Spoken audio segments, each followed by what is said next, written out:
Hello to all, I am Aashi Verma. Welcome back to my channel.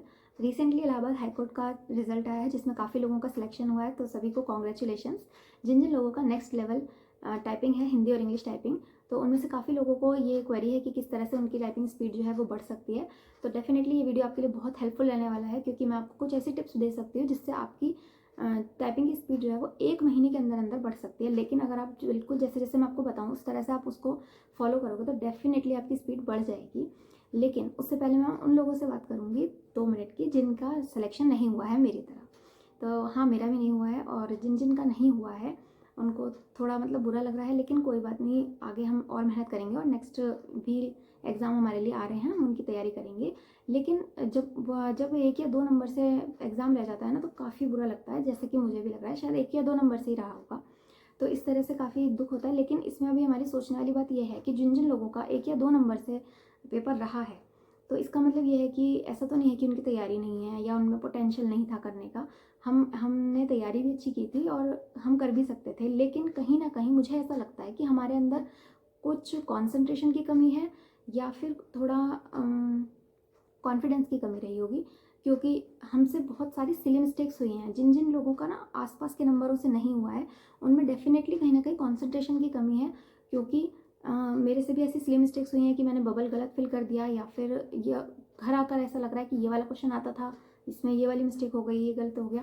तो मतलब इस तरह का ये जो छोटी छोटी गलतियाँ हुई हैं, जो हमें आते हुए क्वेश्चन गलत हुए हैं, यानी कि कम से कम 3 से 4 नंबर का ऐसा था जो हमें आता था फिर भी नहीं हुआ। तो इसका मतलब हमने कहीं ना कहीं अपने कंसंट्रेशन में कमी रखी है, तभी ऐसा हुआ है ना। तो इसके लिए हमें या तो मॉक ज़्यादा से ज़्यादा लगाने चाहिए, ताकि हमें बिल्कुल एग्ज़ाम जैसा फील घर पर आ सके, और हम अपने जो भी प्रॉब्लम्स हैं या फिर हमारे जो भी वीक पॉइंट्स हैं उनको हम अच्छे से क्लियर कर सकें, यहीं पर ही इस तरह से प्रैक्टिस कर सकें कि आगे हमारी वो गलतियाँ पेपर में रिपीट ना हो, है ना। और शायद थोड़ा मेडिटेशन वगैरह भी करना चाहिए कि कंसंट्रेशन अच्छे से बन सके। ये नहीं होना चाहिए कि आती हुई चीज़ें भी गलत हो जाएं। तो हम कहीं ना कहीं उन लोगों से डेफिनेटली पीछे हैं जिन्होंने एग्ज़ाम को क्लियर किया है, या मतलब हो सकता है तैयारी तो हमारी सही है, लेकिन हमारा कंसंट्रेशन उतना सही नहीं है जितना उन लोगों का सही है जिनका सिलेक्शन हुआ है। तो कुछ डिफरेंस तो ज़रूर होगा, तभी हमारा नहीं हुआ है। तो इसलिए हमें गलत बुरा तो लग रहा है, लेकिन हमें अपनी गलतियों को सुधारना है, तभी हम आगे बढ़ेंगे। बाकी 1-2 दिन बुरा लग रहा है तो कोई बात नहीं, मुझे भी लग रहा है। मैं भी लाइब्रेरी जाती तो हूँ, लेकिन पढ़ने का भी मन नहीं कर रहा है, लेकिन 1-2 दिन में वापस से हो जाएगा मन। तो अभी बात करते हैं उन लोगों के बारे में जिनका टाइपिंग का नेक्स्ट लेवल उनका टाइपिंग है। तो मैं आपको डेफिनेटली कुछ ऐसी टिप्स दे सकती हूँ जिससे आपकी स्पीड बढ़ेगी, लेकिन आपको एग्जैक्टली वही सब करना पड़ेगा जैसे जैसे मैंने अपनी स्पीड बढ़ाई थी। मैं आपको आपके साथ सारी जर्नी वगैरह शेयर करती हूँ, ठीक है। तो जिन लोगों को ऐसा लगे कि मेरा खुद का तो हुआ नहीं है और मैं ज्ञान देने आ गई हूँ, तो ऐसा कुछ नहीं है, मैं कोई ज्ञान नहीं देने आई हूँ। मैं आपको सिर्फ वही टिप्स बताऊंगी जिससे आपकी स्पीड बढ़ सकती है। अगर आपको अच्छी लगे तो आप फॉलो करना, नहीं अच्छी लगे तो आप वीडियो स्किप कर सकते हैं, नो प्रॉब्लम, ठीक है। तो स्टार्ट करते हैं। अभी ये जो लोग टाइपिंग के लिए तैयारी कर रहे हैं, नेक्स्ट लेवल पे जा रहे हैं, तो उसमें हमारे पास 3 कैटेगरी के लोग हैं। पहले वो हैं जिनकी स्पीड 30-35 या उससे अबव है, ठीक है। सेकेंड लोग वो हैं जिनकी स्पीड कहीं ना कहीं 20 से 25 के बीच में आ गई है और उससे आगे वो बढ़ ही नहीं पा रही है, वहीं रुक के रह गई है। थर्ड टाइप वो है जो अभी स्टार्ट ही नहीं कर रहे हैं, अभी उन्होंने कुछ भी स्टार्ट नहीं किया है, ज़ीरो पर है उनकी, मतलब उन्हें आता ही नहीं है, स्टार्ट करना चाह रहे हैं वो। तो हम इस वीडियो में इन तीनों टाइप के लोगों के बारे में बात करेंगे। तो हम स्टार्ट करेंगे जिन लोगों ने अभी तक बिल्कुल भी टाइपिंग स्टार्ट नहीं करी है उनसे, ठीक है। तो अभी सबसे पहली बात तो हमें ये देखनी है कि आपका प्री क्लियर हो गया है, जो काफ़ी लोगों का नहीं हुआ है। तो आप उन लकी लोगों में से हो जिनका क्लियर हो गया है, आपको टाइपिंग का मौका मिल रहा है। आप इस टाइपिंग के मौके को बिल्कुल भी ऐवे ही मत गवाना, मतलब इसमें बिल्कुल जोर लगा देना, जी जान लगा देना।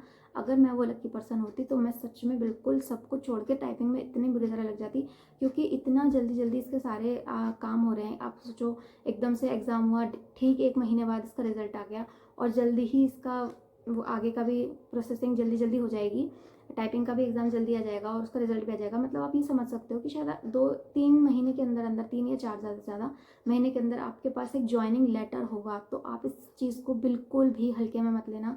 जिन भी लोगों ने तैयारी नहीं भी करी है ना अभी तक टाइपिंग की, वो भी मतलब अपना पूरा का पूरा जितना जोर हो सकता है लगा देना टाइपिंग को मतलब ये वाला लेवल क्लियर करने के लिए। तो इसलिए इसमें सबसे पहले आपको अपने मन से इस चीज़ को एक्सेप्ट करना पड़ेगा कि आप निकाल लोगे, ठीक है। तो सबसे पहले हम उनकी बात करते हैं जिनके पास अभी कोई टाइपिंग का वो नहीं है, स्पीड कुछ नहीं आ रही है जिनकी, ठीक है।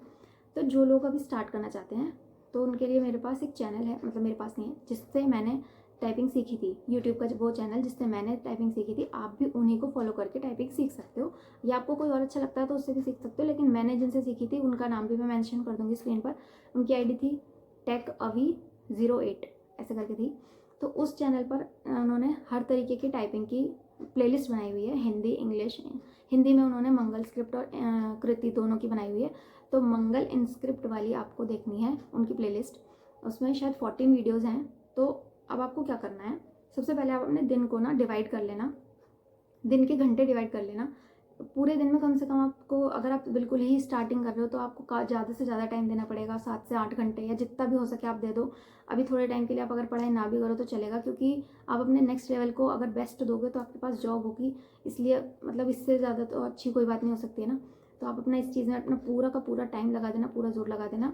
तो आप क्या करना कि सबसे पहले जो टेक अभी वाली प्लेलिस्ट है उनकी हिंदी की मंगल इनस्क्रिप्ट, और अगर इंग्लिश की भी तैयारी करनी है तो वो भी इंग्लिश की भी मैंने उन्हीं से सीखी थी, तो इंग्लिश का भी उन्हीं पे उनकी प्लेलिस्ट से आप सीख सकते हो। तो उसमें उन्होंने 14 क्लासेस दी हुई हैं। तो करना आपको ये है कि आपको डे 1 से लेके 14 तक 1 बाय 1 देखना है। ऐसा मत करना कि पहले देख ली दूसरी मतलब दूसरे नंबर की पहले देख ली, तीसरे नंबर की बाद में देख ली, इस तरह से मत करना। लाइन वाइज ही चलना। और जो पहले में उन्होंने काम कहा है जब तक वो कंप्लीट ना हो जाए तब तक दूसरी वाली में नहीं देखनी है, पहले वाले का। और उसमें उन्होंने होमवर्क भी दिया है, तो उनको आपको पूरा जैसे जैसे बोला है उन्होंने वैसे वैसे ही कंप्लीट करना है। ऐसे नहीं करना कि जैसे उन्होंने बोला है कि इस चीज़ को आपको 20 बार लिखना है तो आप उसको 2-3 बार लिख कर छोड़ दो कि हमें जल्दी जल्दी कवर करना है इसलिए। नहीं, जितना उन्होंने बोला है उतना ही करना, तभी आपकी अच्छे से मतलब आपके फिंगर्स को चीज़ें याद हो जाएंगी, ठीक है।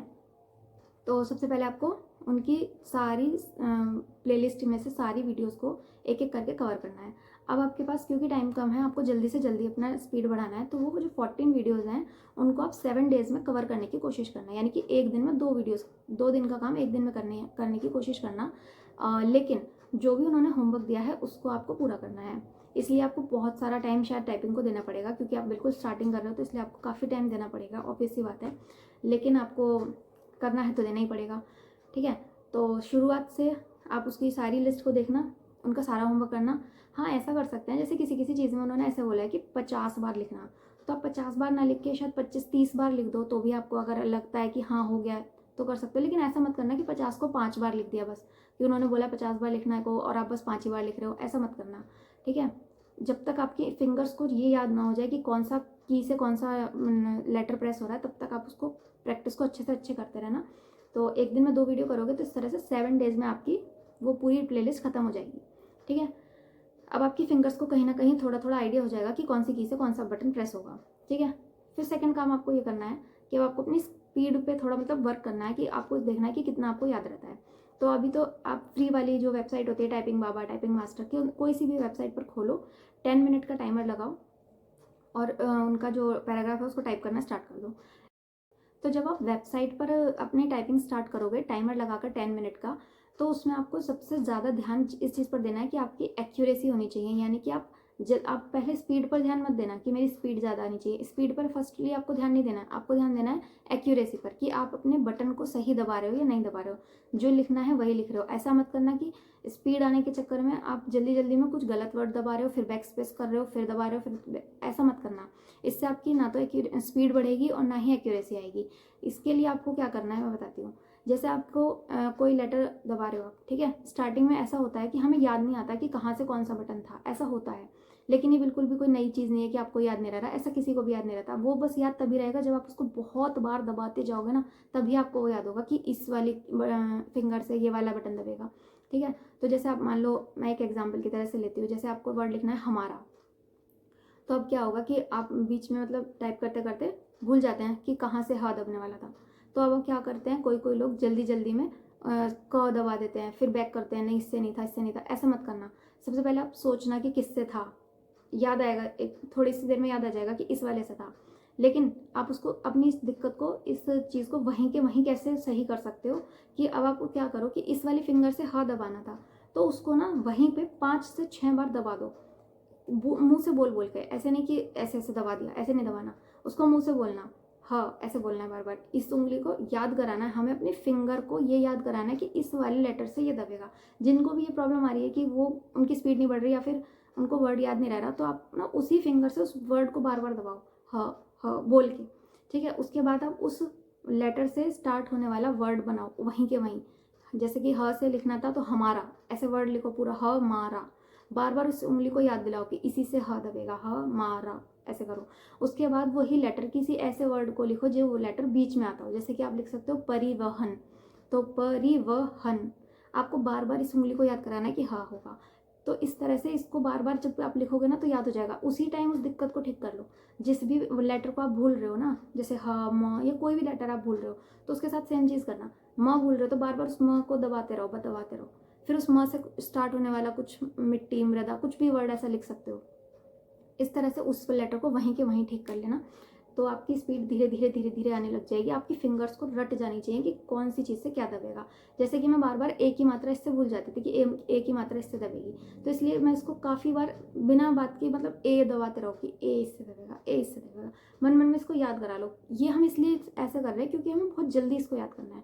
वैसे लोग इसको कैसे करते हैं कि मतलब बार बार लिखते हैं, इस तरह से याद करते हैं, लेकिन उनके पास टाइम ज़्यादा होता है, वो इसलिए ऐसा करते हैं। हमारे पास टाइम कम है, इसलिए हमें उन्हें ऐसा समझ सकते हो आप कि आपको फिंगर को डांट डांट कर याद कराना है कि ए इससे दबेगा, ए इससे दबेगा, ह इससे, म इससे, मतलब काफ़ी बार आपको बोल बोल के याद कराना पड़ेगा, तब वो आपको डेफिनेटली याद हो जाएगा। ऐसा नहीं है कि नहीं होगा। तो इस तरह से धीरे धीरे धीरे धीरे आपकी स्पीड जो है आनी शुरू हो जाएगी, ठीक है। अब हम बात करते हैं सेकंड वाले लोगों के बारे में, जिनकी स्पीड 20 से 25 पर आकर रुक गई है, वो आगे नहीं बढ़ रही है। तो आप लोग क्या करें?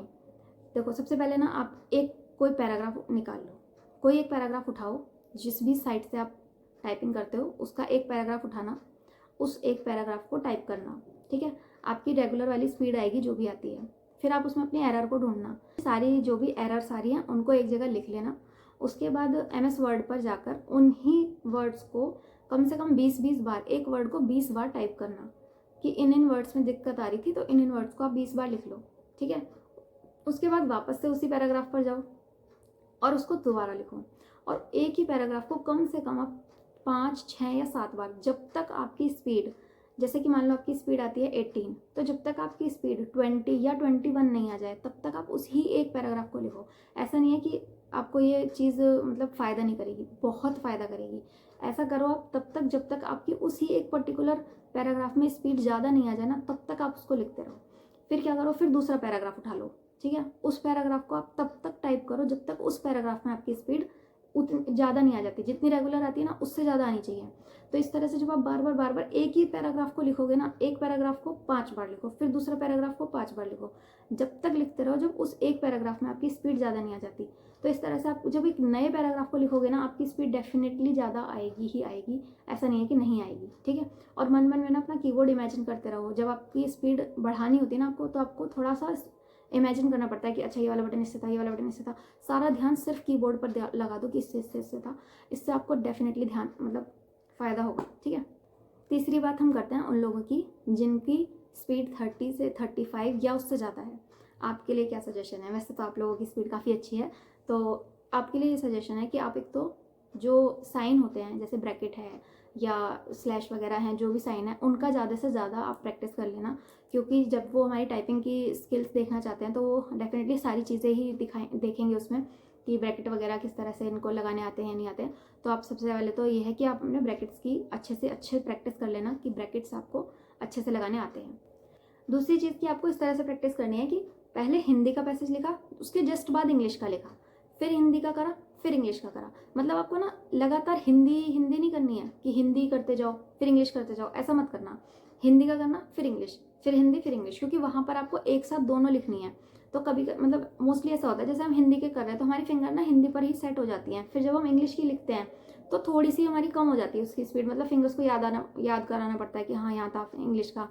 तो इस तरह से थोड़ी स्पीड आपके आगे पीछे हो सकती है, लेकिन आपकी प्रैक्टिस ऐसे होनी चाहिए कि हिंदी के बाद इंग्लिश तुरंत आपको याद रहे, ताकि जब पेपर में आप इसको दो तो आपकी प्रैक्टिस उसी तरह से बनी रहे, है ना। और तीसरी इंपॉर्टेंट चीज़ जो मैंने सोचा था कि अगर मुझे देना होगा तो मैं करूँगी, तो वो आप सभी ज़रूर एक बार करके देखना, आपको शायद फ़ायदा हो। क्योंकि क्या होता है कि जब हम घर में कर रहे होते हैं टाइपिंग, तो हमारे आसपास तो शांति का माहौल होता है और हम अपना सारा कंसंट्रेशन अपनी टाइपिंग को दे सकते हैं। लेकिन वहाँ पर हमारे चारों तरफ बहुत सारे लोग टाइपिंग कर रहे होते हैं और उनका शोर भी होता है। तो इसलिए मैंने ऐसा सोचा था कि मैं ऐसा करूँगी, लेकिन मैं तो नहीं कर पाई। लेकिन आप लोग ज़रूर करके देखना, हो सकता है आपको फ़ायदा हो। यूट्यूब पर आप बस ये टाइप कर देना कि टाइपिंग की साउंड जो होती है ना, उसको आप सर्च करके देखना। काफ़ी सारी ऐसी साउंड्स पड़ी हुई हैं जिसमें कीबोर्ड टाइप करने की साउंड आ रही है। आप अपने कान में ईयरफोन लगाकर टाइपिंग की जो साउंड होती है उसको ऑन कर देना, उसके बाद टाइपिंग करना, ताकि आपको ना बिल्कुल एग्ज़ाम हॉल जैसा फील आएगा कि टाइपिंग की साउंड के साथ आप किस तरह से टाइप करते हो, कितनी अच्छी स्पीड आती है आपकी उस आवाज़ के साथ। आपको बिल्कुल एग्ज़ाम हॉल जैसा लगना चाहिए, ठीक है। और थोड़ा मतलब ऐसी जगह ना बैठें कि बिल्कुल शांति हो, थोड़ा चहल पहल सी हो तो सही रहेगा, क्योंकि वहाँ पर मुझे ऐसा नहीं लगता कि इतना ज़्यादा शांति का माहौल मिलेगा, क्योंकि इन्विजिलेटर्स भी होते हैं, वो भी आपके आसपास घूमते रहेंगे, साथ में लोग भी होंगे, वो भी टाइपिंग करेंगे। आपका ध्यान इधर उधर भी भटकेगा, क्योंकि वो लोग आपकी ऐसे ध्यान जाएगा कि बराबर वाला तेज कर रहा है या धीरे कर रहा है, या उसने पहले कर लिया या बाद में कर लिया। तो इसलिए आप अपने कान में अगर ईयरफोन लगा के करोगे वो टाइपिंग की आवाज़ के साथ, तो मुझे लगता है कि आपको फ़ायदा होगा, ताकि आपको थोड़ा एग्ज़ाम हॉल जैसी फील आएगी, ठीक है। तो आप इन सभी टिप्स को फॉलो करके देखेंगे तो आपकी डेफिनेटली टाइपिंग की स्पीड भी इंक्रीज़ होगी और आपका सिलेक्शन भी ज़रूर होगा। वीडियो कैसी लगी आप लाइक करके बता सकते हैं, कमेंट करके बता सकते हैं। इस वीडियो के लिए बस इतना ही, मिलते हैं नेक्स्ट वीडियो में, तब तक के लिए बाय बाय।